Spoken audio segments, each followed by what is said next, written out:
আজকে তাহলে আমরা ইতিপূর্বে আমরা পরমাণুর গঠন সম্পর্কে রাদারফোর্ডের পরমাণু মডেল আমরা আলোচনা করেছিলাম, তার সীমাবদ্ধতা নিয়ে আলোচনা করেছিলাম এবং এই সীমাবদ্ধতার ভিত্তিতে সীমাবদ্ধতাগুলি সংশোধন করে বোর একটি পরমাণু মডেল দেন, সেটি বোরের পরমাণু মডেল নামে খ্যাত। তো বোরের পরমাণু মডেলের সীমাবদ্ধতায় যখন আমরা গেছি তখন দেখলাম যে সেখানে বোর পরমাণু কিছু বিষয় ব্যাখ্যা করতে পারেন নাই। তো আমরা বোরের পরমাণু মডেলের সীমাবদ্ধতা থেকে ইলেকট্রন বিন্যাসের যে প্রক্রিয়া সেটা আমরা আলোচনা করব।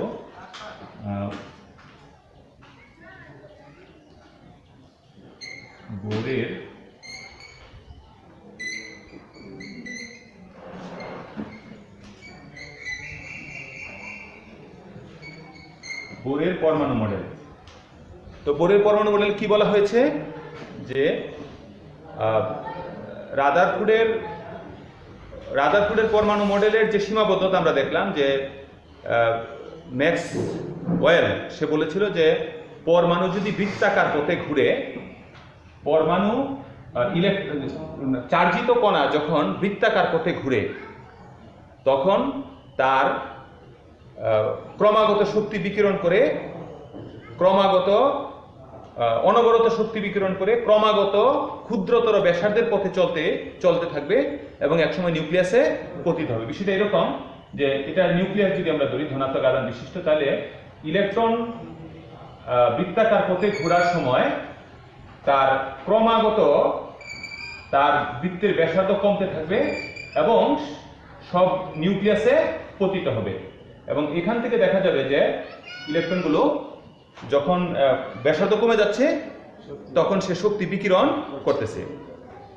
তো ওই বিষয়টার যে ম্যাক্সওয়েলের যে বক্তব্যটা সেটার একটা সমাধান বোর পরমাণু মডেলে দেওয়া হয়েছে যে আসলে পরমাণু নির্দিষ্ট কক্ষপথে আবর্তন করে। কতগুলি নির্দিষ্ট অনুমোদিত কক্ষপথ আছে যে কক্ষপথে ইলেকট্রনগুলো আবর্তন করে এবং এক কক্ষপথ থেকে আরেক কক্ষপথে ইলেকট্রন যাওয়ার সময় শক্তি শোষণ করে অথবা বিকিরণ করে।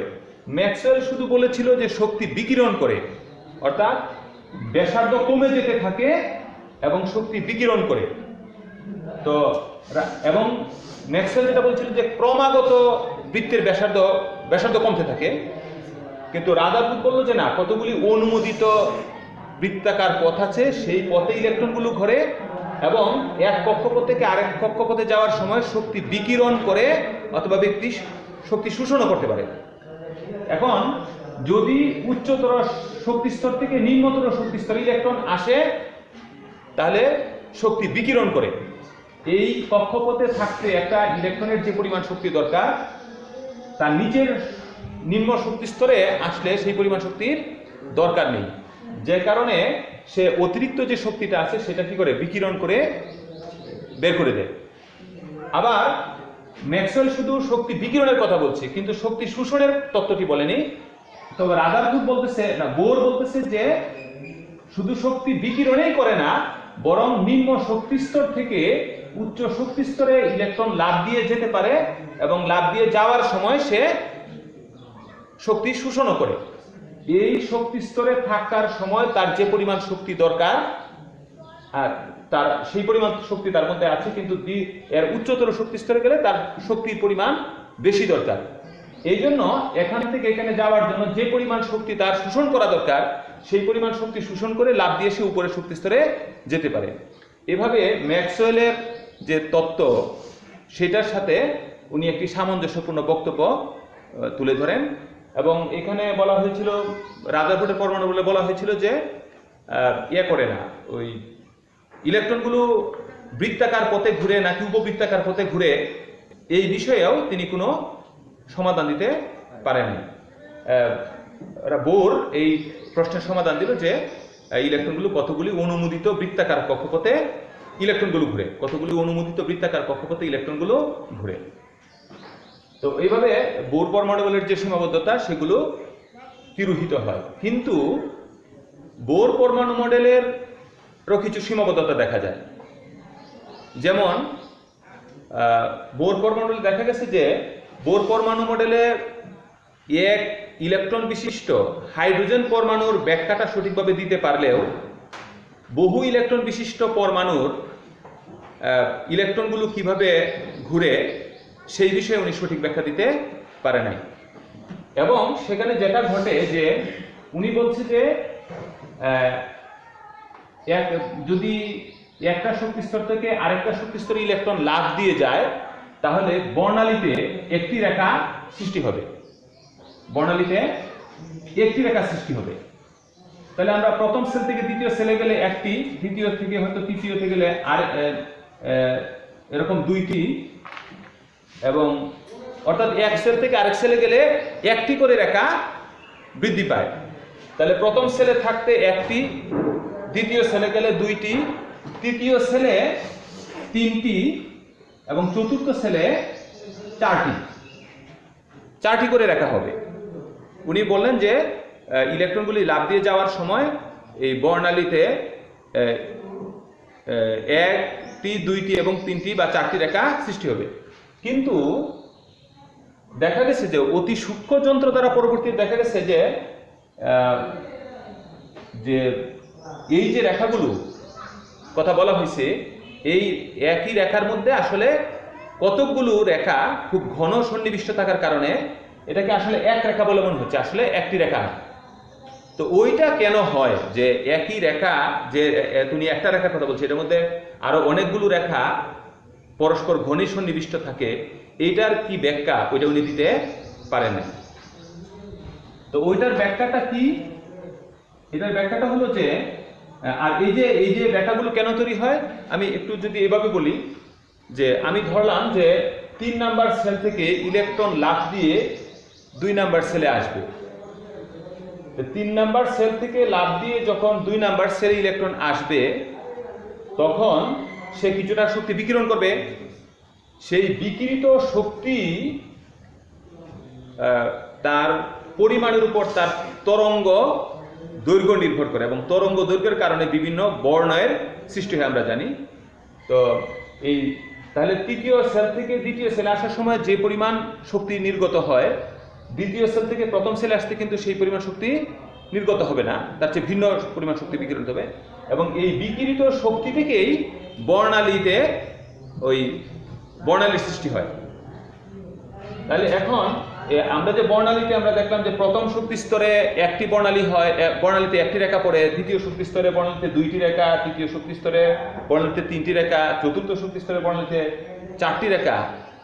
এবং এই রেখাগুলোর মধ্যে আবার দ্বিতীয় শক্তি স্তরে দ্বিতীয় যে রেখাটি, দ্বিতীয় শক্তি স্তরের প্রথম রেখাটি ঠিক একটি রেখাই, কিন্তু দ্বিতীয় যে রেখাটি এটি আসলে তিনটি রেখার সমষ্টি। তিনটি রেখা খুব ঘনসন্নিবিষ্ট থাকায় মানে স্বাভাবিকভাবে দেখলে একটি রেখা বলে মনে হয়। তাহলে এখানে তিনটি রেখা কেন, ওই কথাটাই কিন্তু বোর ব্যাখ্যা করতে পারেননি। এবং তৃতীয় শক্তি স্তরে থাকার সময় প্রথম শক্তি স্তরের একটি রেখা সলিড, ঠিক আছে, দ্বিতীয় যে রেখাটি এটি আসলে তিনটি রেখার সমন্বয়ে, এবং তৃতীয় শক্তি স্তরের তৃতীয় যে রেখাটি আছে এটিতে আসলে পাঁচটি রেখার সমন্বয়ে। অনুরূপভাবে চতুর্থ শক্তি স্তরে থাকার সময় প্রথম রেখাটি একটি সলিড, দ্বিতীয় রেখাটি তিনটি রেখার সমন্বয়ে, তৃতীয় রেখাটি পাঁচটি রেখার সমন্বয়ে, এবং চতুর্থ রেখাটি 7টি রেখার সমন্বয়। তাহলে কেন এরকম হলো, এই বিষয়টার ব্যাখ্যা দেওয়ার জন্য, এই বিষয়টা ব্যাখ্যা করার জন্য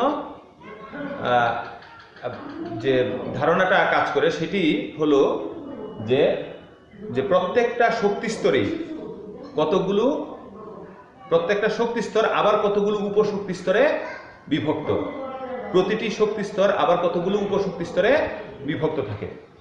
তো আমরা যদি দেখি যে প্রথম শক্তি স্তর কেমন হবে, যে প্রথম শক্তি স্তরে একটি দাগ পড়ে। কেন? যে প্রথম শক্তি স্তরে দেখা গেছে যে একটি মাত্র একটি স্পিয়ার আকৃতির মানে গোলক আকৃতির একটি পথ থাকে, যে এই পথের মধ্যে দিয়েই ইলেকট্রনগুলো মানে প্রথম শক্তি স্তরের ইলেকট্রনটা একটি গোলক আকৃতির পথ থাকে, এই গোলক আকৃতির পথের যে কোনো জায়গায় থাকতে পারে। এটা আমরা অবশ্যই এইভাবে তোমাদেরকে এখন বোঝানো যাবে না, এখন আমাদের বৃত্তাকারই বলতে হবে। গোলক আকৃতির বিষয়টা কিভাবে হলো এটা তোমাদেরকে বোঝানো যাবে না হয়তো, এখন আমাদেরকে বলতে হবে বৃত্তাকার। তাহলে প্রথম শক্তি স্তরটা একটা বৃত্তাকার পথ, এবং এই বৃত্তাকার পথ এই একটি মাত্র পথ, এখানে কোনো উপশক্তি স্তর নেই। প্রথম শক্তি স্তরের যে একটি মাত্র উপশক্তি স্তর, এবং তাকে আমরা বলি এস, উপশক্তি স্তর এস, স্পিয়ার আকৃতির আর কি, বৃত্তা গোলক আকৃতির বলে এটা হলো এস। এবং দ্বিতীয় শক্তি স্তরের কথা বলা হয়েছে, দ্বিতীয় শক্তি স্তরে দেখা যায় একটি দাগ একক থাকে, আর অন্য দাগটি তিনটি দাগের সমন্বয় থাকে। তাহলে এটা কেন হয় যে দ্বিতীয় শক্তি স্তরে আবার চারটা উপশক্তি স্তরে বিভক্ত থাকে, দ্বিতীয় শক্তি স্তর আবার চারটি উপশক্তি স্তরে বিভক্ত। কেমন যে এস, এই যে প্রথম যে রেখাটা, ওই রেখা দ্বারা বোঝাচ্ছে যে তার একটি বৃত্তাকার বা গোলকাকার পথ আছে, ইলেকট্রনগুলো ঘোরার জন্য যে পথ আছে এটা হলো এস অরবিটাল। তাহলে দ্বিতীয় শক্তি স্তরেও একটি এস অরবিটাল আছে। তাহলে প্রথম দাগ দ্বারা বোঝায় একটি এস অরবিটাল, এবং পরবর্তী দাগের মধ্যে যে তিনটি দাগ, এই তিনটি দাগ দ্বারা বোঝায় যে এখানে আরো তিনটি উপশক্তি স্তর আছে, এবং এই উপশক্তি স্তরগুলোর দেখানো হয়েছে যেগুলি উপবৃত্তাকার। উপশক্তি স্তরগুলো উপবৃত্তাকার। উপবৃত্তাকার সম্পর্কে তোমাদের ধারণা আছে যে মানে ব্যাসার্ধ, যে বৃত্তের ব্যাসার্ধ বিভিন্ন জায়গায় বিভিন্ন রকম হয়, সেটি হলো উপবৃত্ত। তাহলে আমরা এইভাবে কল্পনা করতে পারি যে দ্বিতীয় শক্তি স্তরের যে তিনটি দাগ খুব কাছাকাছি গণসন্নিবিষ্ট, এই তিনটি দাগের কারণ হলো তিনটি উপবৃত্তাকার পথ আছে। এবং এই তিনটি উপবৃত্তাকার পথ কিভাবে থাকে, যে একটা হলো এক্স অক্ষ বরাবর, একটি ওয়াই অক্ষ বরাবর, এবং অপরটি জেড অক্ষ বরাবর। আমরা অক্ষ সম্পর্কে, অ্যাক্সিস সম্পর্কে তোমাদের ধারণা আছে যে আমরা কোনো বিন্দুকে যখন চিহ্নিত করতে যাই কোনো সমতলে, তখন এক্স অক্ষ এবং ওয়াই অক্ষ কল্পনা করি। কিন্তু যদি ত্রিমাত্রিক স্থানাঙ্ক ব্যবস্থায় যদি আমরা কোনো বিন্দুকে চিহ্নিত করতে চাই, তাহলে আমাদের তিনটা অক্ষ কল্পনা করতে হয়, এক্স অক্ষ, ওয়াই অক্ষ এবং জেড অক্ষ। আর অক্ষগুলি পরস্পর সমকোণে থাকে, যেমন এক্স অক্ষের সাথে ওয়াই অক্ষ কি সমকোণে, এরকম ভাবে তাহলে জেড অক্ষটাও এক্স অক্ষ এবং ওয়াই অক্ষের সাথে সমকোণে থাকবে। তাহলে এইভাবে থাকবে। তাহলে এই অক্ষটা আসলে আর দ্বিমাত্রিক ব্যবস্থায়, দ্বিমাত্রিক মানে তো কোনো তলের মধ্যে আঁকা সম্ভব নয় বিধায় এটাকে এইভাবে আঁকা হয়। তো এই জন্য অরবিটালগুলো, তিনটা অরবিটাল যে আমরা উপবৃত্তাকার অরবিটাল হচ্ছি, সেগুলি একটা এক্স অক্ষ বরাবর এভাবে আঁকি, একটা ওয়াই অক্ষ বরাবর, এবং অপরটি জেড অক্ষ বরাবর। এবং এই প্যারাবোলা, উপবৃত্তর ইংরেজি হলো প্যারাবোলা, এবং প্যারাবোলা আকৃতির বলে এটিকে বলা হয় পি অরবিটাল। প্যারাবোলার সংক্ষেপ করে এটা বলেছে পি অরবিটাল। তাহলে আমরা দেখলাম যে দ্বিতীয় শক্তি স্তরে একটি এস অরবিটাল এবং তিনটি প্যারাবোলা আকৃতির বা পি অরবিটাল থাকে। তাহলে দ্বিতীয় শক্তি স্তরের কয়টি উপশক্তি স্তর? কয়টি? চারটি। একটি এস এবং তিনটি পি, একটি এস এবং তিনটি পি। এবং এই পি অরবিটালগুলোকে আবার আলাদা আলাদাভাবে নাম দেওয়া হয়। যেমন এক্স অক্ষ বরাবর যে অরবিটালটা, এটাকে আমরা ধরি পি এক্স, এবং ওয়াই অক্ষ বরাবর যে অরবিটাল, এটাকে ধরি আমরা পি ওয়াই, এবং জেড অক্ষ বরাবর যে অরবিটাল, এটাকে আমরা ধরি পি জেড। এরকম ভাবে পি এক্স, পি ওয়াই এবং পি জেড, এই তিনটি পি অরবিটাল তিনটি হয়। এবং আরেকটা বিষয় হলো যে এই আমরা জানি প্রতিটা অরবিটালে সর্বোচ্চ 2টি ইলেকট্রন থাকতে পারে। প্রতিটা অরবিটালে সর্বোচ্চ 2টি ইলেকট্রন থাকতে পারে। তাহলে আমরা যদি দ্বিতীয় শক্তি স্তরে দেখি, তাহলে দ্বিতীয় শক্তি স্তরে মোট অরবিটাল কয়টি? 4টি। একটি এস অরবিটাল, 3টি পি অরবিটাল। তাহলে 4টি অরবিটালে মোট কতগুলি ইলেকট্রন থাকতে পারবে? 8টি ইলেকট্রন থাকতে পারবে। এই জন্য আমরা জানি যে দ্বিতীয় শক্তি স্তরে কয়টি ইলেকট্রন থাকে? 8টি। এরপর আমরা আসি তৃতীয় শক্তি স্তরে। তৃতীয় শক্তি স্তরের ক্ষেত্রেও আমরা যে প্রথম একটি টান দেখি, এইটা দ্বারা বোঝায় যে তৃতীয় শক্তি স্তরেও একটি s অরবিটাল আছে। তৃতীয় শক্তি স্তরেও একটি s অরবিটাল আছে বৃত্তাকার, এবং তৃতীয় শক্তি স্তরের প্রথম মানে দাগ দ্বারা বা বর্ণালী দ্বারা বোঝাচ্ছে একটি s অরবিটাল, এবং দ্বিতীয় দাগটি আমরা বলছি 3টি দাগের সমন্বয়ে। তাহলে 3টি দাগের সমন্বয়ে আমরা এর আগে ব্যাখ্যা দিচ্ছি 3টি দাগ কেন হয়, যে 3টা পি অরবিটালের কারণে, 3টা পি অরবিটাল এর কারণে 3টি দাগ করে নাকি। তাহলে 3টা পি অরবিটাল দ্বিতীয় শক্তি স্তরে আবার 3টি পি অরবিটাল আছে, x অক্ষ বরাবর একটি, y অক্ষ বরাবর একটি এবং z অক্ষ বরাবর একটি। তাহলে দ্বিতীয় শক্তি স্তরেও একটি s অরবিটাল, একটি s অরবিটাল, 3টি পি অরবিটাল, এবং তাহলে এই যে দ্বিতীয় দাগের 3টি দ্বারা বোঝাচ্ছে 3টি পি অরবিটাল, এবং তৃতীয় দাগে আমরা বলছি যে এনে 5টি সূক্ষ্ম দাগ আছে, অতি সূক্ষ্ম 5টি দাগ আছে। এই 5টি দাগের কারণটা কি? যে 5টি দাগ হলো যে 5টি ডি অরবিটাল আছে, এটি ডাম্বেল আকৃতির। এই অরবিটালগুলো ডাম্বেল আকৃতির হওয়ার কারণে এইগুলিকে আমরা ডি অরবিটাল বলতেছি। ডাম্বেল হলো এই আকৃতির। তাহলে এই 5টি ডি অরবিটাল কিভাবে থাকে? 5টি ডি অরবিটালে একটা x অক্ষ বরাবর, একটা x অক্ষ বরাবর, একটা y অক্ষ বরাবর, একটি z অক্ষ বরাবর, এবং অপর দুইটি xy yz নামে আরো দুইটি অক্ষ আছে, যেটা হয়তো তোমাদেরকে এখানে বোঝানো যাবে না। তো অপর দুইটি মানে যাই হোক, এইভাবে আরো 5টি অরবিটাল আছে। তাহলে তৃতীয় শক্তি স্তরে আমরা দেখলাম, এবং এইগুলিকে বলা হয়েছে ডি অরবিটাল, ডাম্বেল আকৃতি থেকে ডি অরবিটাল। এবং তাহলে প্রথম তৃতীয় শক্তি স্তরে অরবিটাল কয়টি হলো? একটি s অরবিটাল, 3টি পি অরবিটাল এবং 5টি ডি অরবিটাল। মোট কয়টি হলো? 9। 1 আর 3 4, 4 আর 5 9। তাহলে তৃতীয় শক্তি স্তরে 9টি, সর্বোচ্চ 9টি অরবিটাল আছে, এবং 9টি অরবিটালে মোট ইলেকট্রন সংখ্যা হবে 18। এবং আমরা ইলেকট্রন বিন্যাসের যে একটা সূত্র আমরা জানি 2n স্কয়ার, এই সূত্র অনুযায়ী আমরা কিন্তু বলতে পারি 2 * n এর মান যদি তৃতীয় শক্তি স্তরের জন্য 3 হবে, 3 স্কয়ার, 3 × 3 = 9, 9 × 2 = 18। তাহলে এভাবে দেখা যাচ্ছে যে অরবিটাল তত্ত্বের সাথে ইলেকট্রন বিন্যাসের যে 2n স্কয়ারের যে সূত্রটা, সেটিও মানে মিল আছে। বসো, এর পরবর্তীতে আমরা চতুর্থ শক্তি স্তরে আমরা দেখেছি যে একটি দাগ এবং দ্বিতীয় দাগটি 3টি দাগের সমন্বয়ে, তৃতীয় দাগটি 5টি দাগের সমন্বয়ে, এবং চতুর্থ দাগটি 7টি দাগের সমন্বয়ে। এর ব্যাখ্যাটা কি?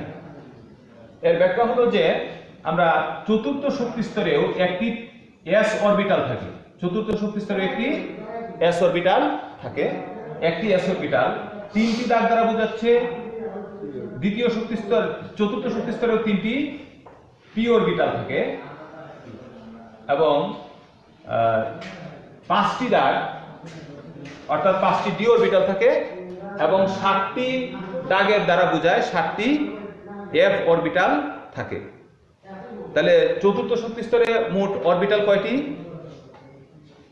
1 আর 3 4, 4 আর 5 9, 9 আর 7 16। তাহলে চতুর্থ শক্তি স্তরে মোট অরবিটাল হলো 16টি, এবং ইলেকট্রন সংখ্যা হবে 16 × 2 = 32। তাহলে আমরা এটাও দেখি, আমরা 2n স্কয়ার এই সূত্রকে সমর্থন করে আমরা ইলেকট্রন বিন্যাসে জানি আমরা 2n স্কয়ার হয়। n হলো শক্তি স্তর, কোন শক্তি স্তর? তাহলে 2 × n এর মান যদি 4 হয়, 4 স্কয়ার, তাহলে 4 4 2 ইন্টু 16 অর্থাৎ 32।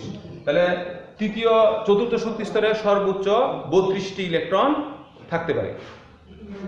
এখন এই যে অরবিটালে এই তথ্যটা একটু বলে দিই যে এই একটা অরবিটালে যে 2টি ইলেকট্রন থাকে, 2টি ইলেকট্রন কিন্তু তার নিজ এভাবে যেমন ইলেকট্রন নিউক্লিয়াসের চারদিকে ঘুরে বৃত্তাকার পথে ঘুরে বা বৃত্তাকার পথে ঘুরে, পাশাপাশি নিজ অক্ষের উপরেও ঘুরে, নিজ অক্ষের সাপেক্ষেও সে কি করে প্রচন্ড গতিতে ঘুরে।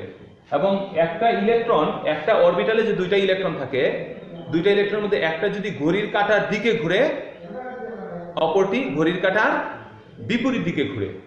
এবং এই চার্জিত কণা যখন তার নিজ অক্ষের উপরে ঘুরে তখন সে একটা চৌম্বকত্বের সৃষ্টি করে, এবং একটা ঘড়ির কাঁটার দিকে ঘোরার কারণে যে চৌম্বকত্বের সৃষ্টি করে, অপরটি তার বিপরীত ক্রমে ঘোরার কারণে তার বিপরীত চৌম্বকত্বের সৃষ্টি করে। এভাবে 2টি ইলেকট্রন পরস্পর বিপরীত চৌম্বকত্বের সৃষ্টি করার কারণে তাদের মোট কোনো লব্ধি থাকে না, লব্ধি চৌম্বকত্ব থাকে না। যাই হোক, তাহলে আমরা দেখলাম যে আমরা আজকে তাহলে ইলেকট্রন বিন্যাসটা একটু দেখব। যে এই যে আমরা বললাম যে প্রথম শক্তি স্তরে একটি মাত্র s অরবিটাল, এবং এই s অরবিটালে 2টি ইলেকট্রন থাকে। দ্বিতীয় শক্তি স্তরে 4টি অরবিটাল থাকে, না 4টি অরবিটাল থাকে, একটি s অরবিটাল, 3টি p অরবিটাল, এইখানে 4 দুগুণে 8টি ইলেকট্রন থাকে।